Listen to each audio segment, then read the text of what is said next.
Did you know that a handful of hospitals and doctors have frustrating experiences with their legal team? Hospitals and doctors go about it the wrong way.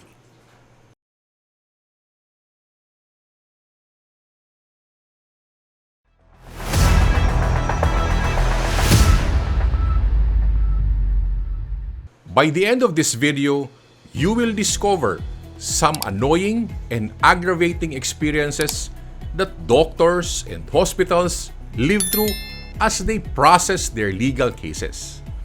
This video is not about Philhealth penalties. No, we are not there yet. This video is about the sad experiences of healthcare providers from their own lawyer or legal team. Yes, you heard it right. They hire a law firm, and sometimes things get sour between themselves. I know these things happen, but several healthcare professionals do not know this. So when PhilHealth file a case against a doctor or a hospital, there is an exchange of legal documents. These documents can be in a form of a declaration of facts, affidavits, verified answers, or a summon. There are legal directives, reports or legal justification. You also have clinical charts, and you also have statement of accounts, and many more. Now, many of these are beyond the medical field. Thus, both doctors and hospitals need to hire lawyers to manage and go through the legal process. Most doctors and hospitals are not accustomed to the nitty-gritty of these legal processes. In fact, many healthcare providers are ignorant of this. So, as a result, many legal processes and actions are poorly understood, and some are even misunderstood by healthcare providers. So the three frustrating experiences of healthcare providers associated with their legal team are the following.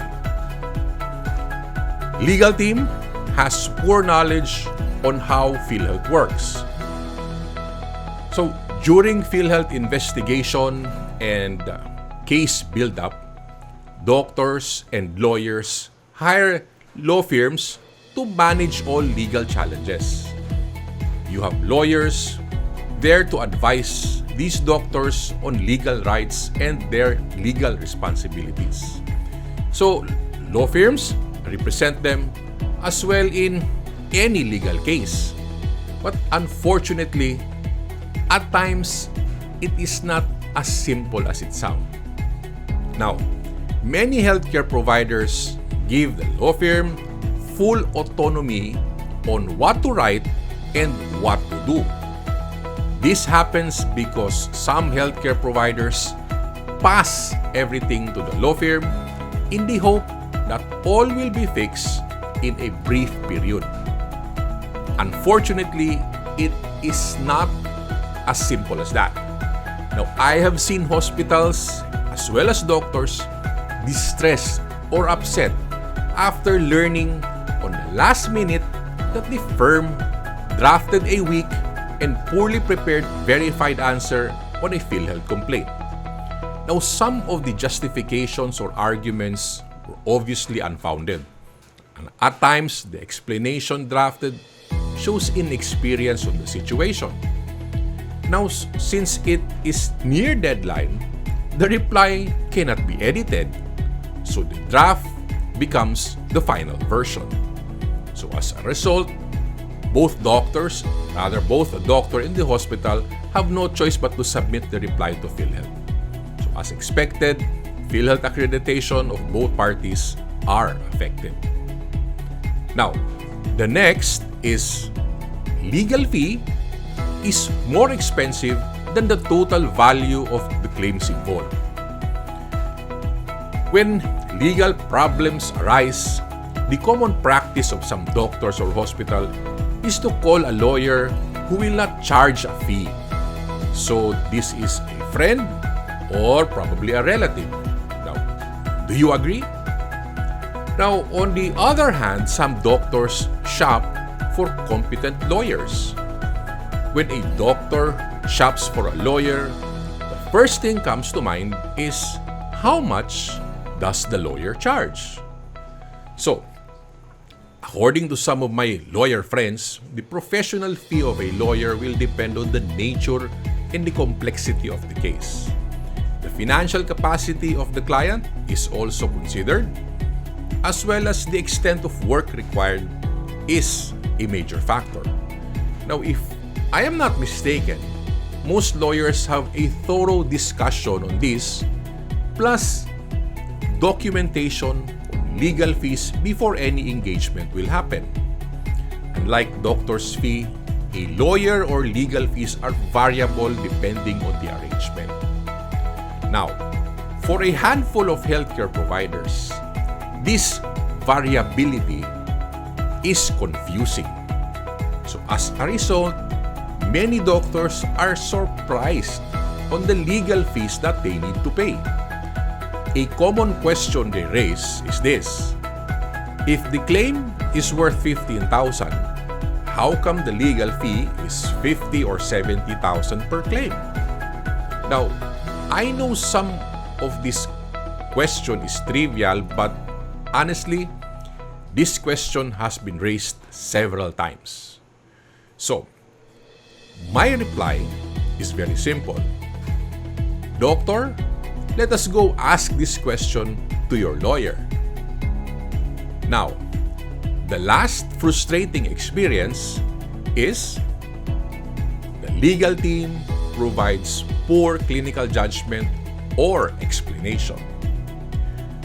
Now, a Philhealth claim is 70 to 80% clinical information. It is expected that some cases filed by Philhealth will be clinical in nature. Now, topping the list are cases on upcasing of diagnosis or the misrepresentation of false information.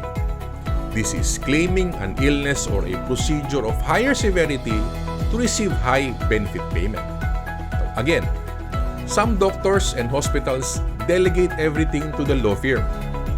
This includes creating clinical justification on the clinical management and diagnosis given to the patient. Now, some doctors and hospitals pay lawyers to make clinical reasons on the case. So, common sense will tell us that most lawyers may find this difficult. Strangely, I have seen doctors and hospitals review and irresponsibly agree to the weak clinical justification drafted by some lawyers. They agree to a poorly prepared, erroneous, and contradicting medical justification. So as a result, the doctor and the hospital are in deep trouble. Now, it may sound unbelievable, right? My friends, this is a true experience. Now, healthcare professionals can actually prevent all of this from happening. So, avoid legal problems by investing in training your clinical staff on Philhealth rules as well as on Philhealth concepts. Now, in my almost 2 decades experience in claims processing, clinical staff that are well-trained and well-informed on Philhealth rules seldom encounter legal problems. Join webinars and training. Okay, here is the thing. All these frustrating experiences can actually be avoided. Now, these are simple miscommunication issues of the healthcare provider and their legal team. So, the goal is to solve the problems brought about by the cases filed by Philhealth. Now, this can be achieved if both parties communicate and work as one. The next video is all about mistakes in legal. This is Coach Doc Ben. See you in the next session.